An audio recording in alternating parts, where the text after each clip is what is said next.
Hello aspirants, कैसे हो आप सब? एंड आई होप आपकी प्रिपरेशंस भी बहुत अच्छे तरीके से चल रही होंगी। इस चैनल में हम डिस्कस करेंगे various MCQs, not only of Indian polity जो कि अभी आपकी स्क्रीन में दिख रहा होगा, but of all the subjects जो एक जनरल स्टडीज के पेपर में जितने भी सब्जेक्ट्स आते हैं उन सब के ऊपर हम एमसीक्यूज पर डिस्कस करेंगे to make you prelims ready.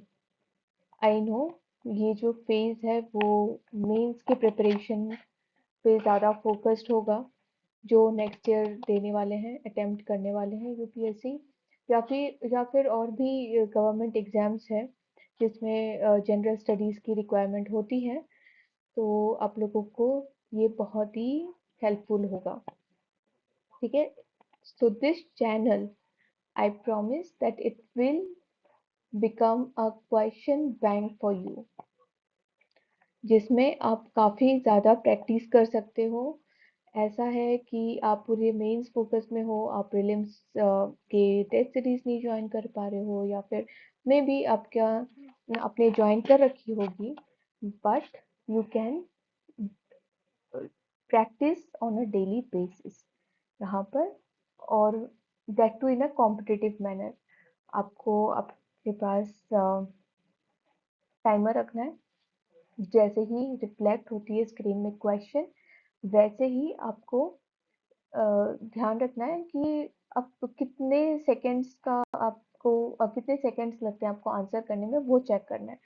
सो ऐसे करते करते करते जब आप बहुत ज़्यादा रिविजन करोगे through MCQs and through timer, आप देखोगे कि आपका जो करेक्शन लेवल है, जो आपका पहले रॉन्ग हो रहा था या फिर आपको सोचने में ज़्यादा टाइम लग रहा था, वो अभी काफ़ी जल्दी ख़त्म हो रहा है। तो वैसे आप एमसीक्यूज में बहुत ज़्यादा एट अ प्रो लेवल बन जाओगे। यही मकसद है इस चैनल को बनाने का, ठीक है। सबसे पहला फेज प्रीलिम्स ही होता है, टफेस्ट होता है। बहुत लोग क्लियर नहीं कर पाते हैं, मेंस के लिए बहुत ज़्यादा प्रिपेयर्ड रहते हैं बट प्रीलिम्स नहीं कर पाते कितने बार।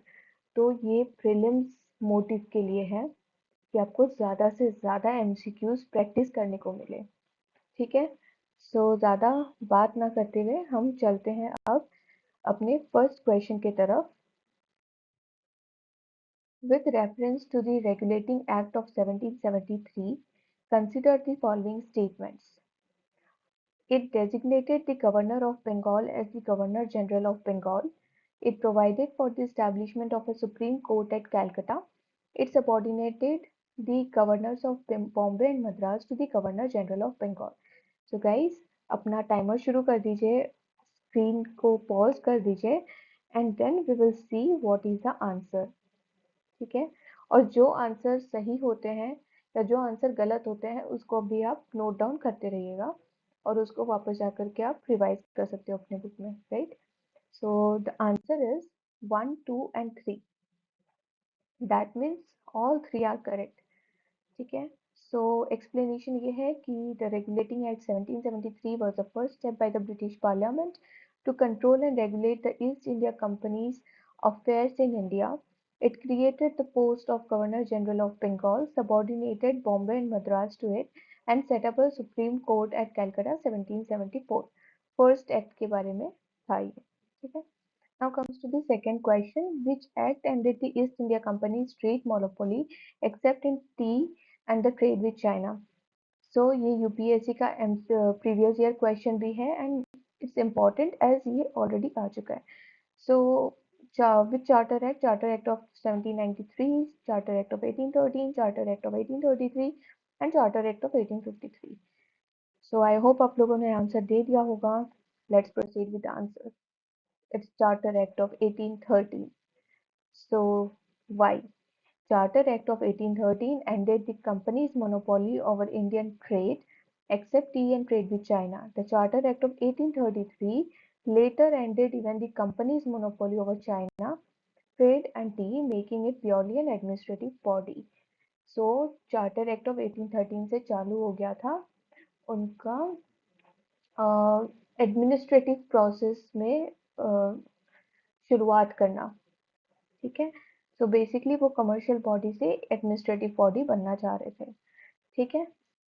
Next question is consider the following statements regarding the charter act of 1833. It made the Governor General of Bengal the Governor General of India.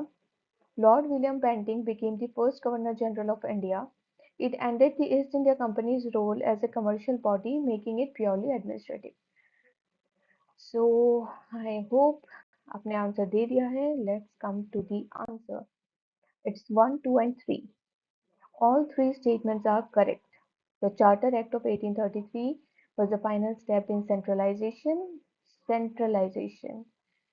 आप इससे याद रख सकते हैं कि which act acted as the final step in the centralization process of British East India Company. It is Charter Act of 1833, vesting all legislative powers. Remember, all legislative powers in the Governor General of India and Council, and stripping the company of its remaining commercial functions.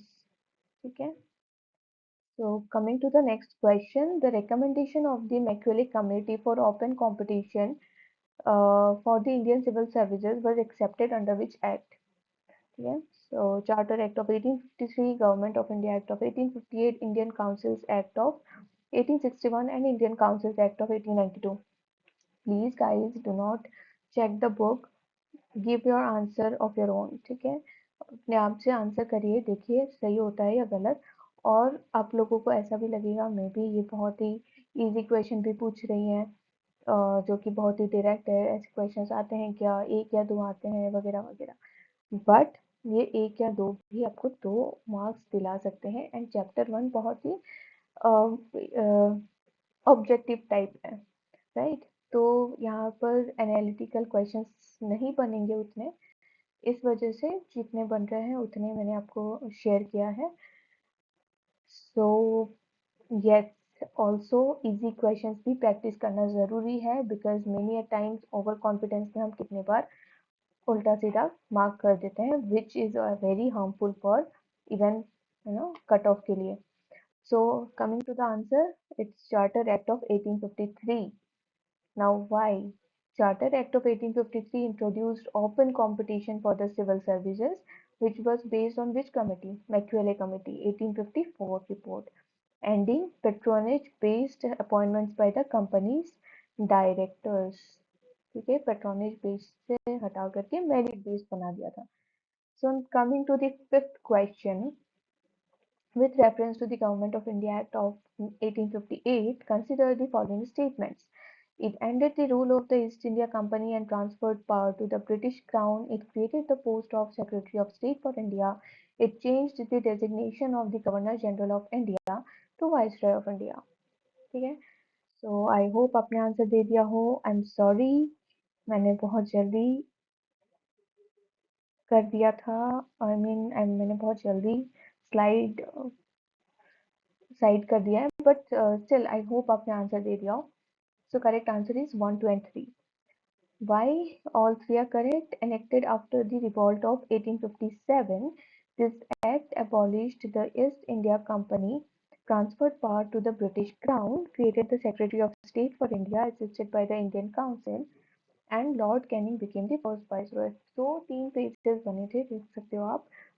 सबसे पहले एक commercial body के तहत आए थे जिसमें governor बने, उसके बाद गवर्नर जनरल बने, उसके बाद वाइसरॉय बने। तो ये 3 पेजेस के एक्ट के ईयर्स बहुत अच्छे तरीके से याद रखना है, ताकि जितने भी जल्दबाजी हो आप उसे गलत नहीं ही कर सकते, ठीक है। Now next, the portfolio system under which members of the Governor General's Council were made in charge of specific government departments was introduced by whom? Was introduced by which Act? Government of India Act 1858, Indian Councils Act 1861, Indian Councils Act 1892, Indian Councils Act 1909. So guys, portfolio system, ठीक है, under which members of the Governor General's Council was made in charge of specific departments. आपको पता है ये किसने किया था? Lord Canning ने किया था। सो कौन से एक्ट में क्या होगा? आई होप आंसर मिल गया होगा आप लोगों को। It's Indian councils act of 1861. So why? Because Lord Canning introduced the portfolio system in 1859 and it was legally recognized by the Indian Councils Act of 1861, which also began the process of decentralization. Remember the centralization process, Charter Act of 1833, right? और 1850 sorry Indian councils act of 1861 से शुरू हुआ था decentralization process, ठीक है, and restored legislative powers to Bombay and Madras. Bombay and Madras से हटा दिया था, रिमेंबर, जो पहले centralization के प्रोसेस में। So this is the thing. So next question, which act introduced the separate electorates for Muslims and which viceroy is often referred to as the father of communal electorate in India? ठीक है, so this is an important question, ये एक question बन सकता है। So Indian councils act 1892, Lord Lansdowne. Indian Councils Act 1909, Lord Minto. Government of India Act 1909, Lord Chelmsford. Government of India Act 1935, Lord Linlithgow. I hope answer is being given. Let's check the answer. It's Indian Councils Act 1909, Lord Minto. The Indian Councils Act of 1909, Morley Minto reforms, right? So introduced separate electorates for Muslims and Lord Minto is therefore known as the father of communal electorate. Coming to the next question. Consider the following features introduced by the Government of India Act 1919 Montagu-Chelmsford reforms. ठीक है, diarchy, dual government in the provinces, bicameralism at the center for the first time, direct elections in the country for the first time. Again, ये bicameralism for the first time, diarchy in the provinces, ये diarchy वाली issue भी थोड़ी सी confusing है. So okay, I hope आप लोग answer दे रहे होंगे एंड आंसर कर लिया होगा. So coming to the answer, it's 1, 2 and 3. All of the three are correct.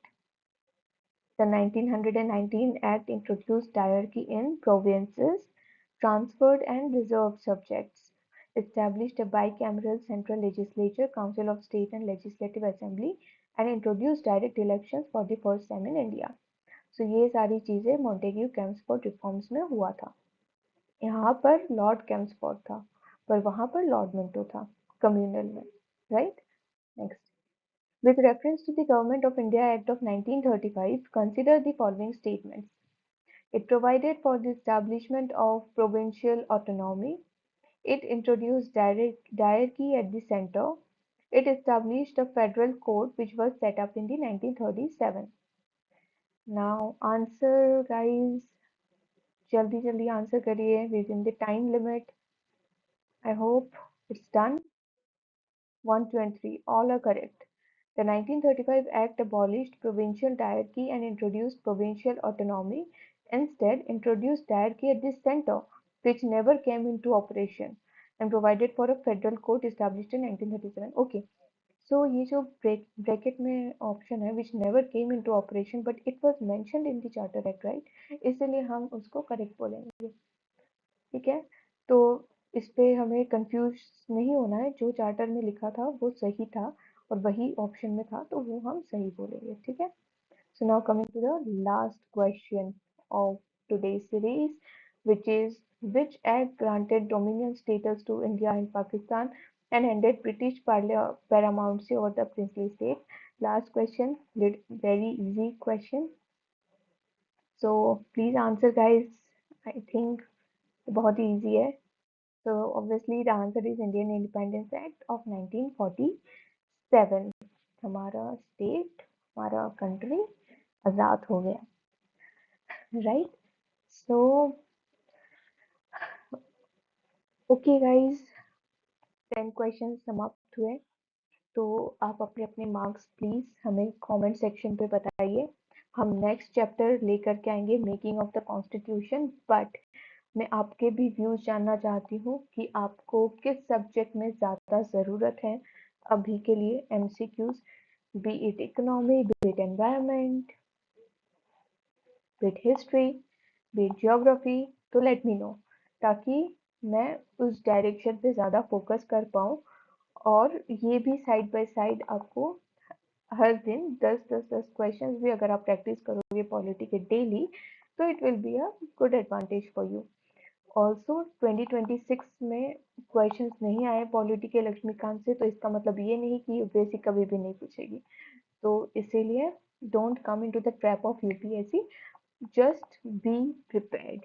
Okay, preparation होना ही मतलब आप कोई भी क्वेश्चन को हैंडल कर सकते हो, और उसके लिए स्टैटिक बहुत ही अच्छे तरीके से आपको याद रहना होगा। प्लस उसमें से जो एनालिटिकल क्वेश्चंस आते हैं वो हम एमसीक्यू के तौर पे बहुत ही अच्छे तरीके से प्रैक्टिस करेंगे। अभी भी टाइम है, बहुत ज़्यादा प्रैक्टिस हो जाएगी। As I said, it will act like a question bank to you. ठीक है, and not only UPSC but also all the government exams, okay, which requires general studies. So thank you students, thank you aspirants, मिलते हैं अपने next video पे। So till then, bye, take care.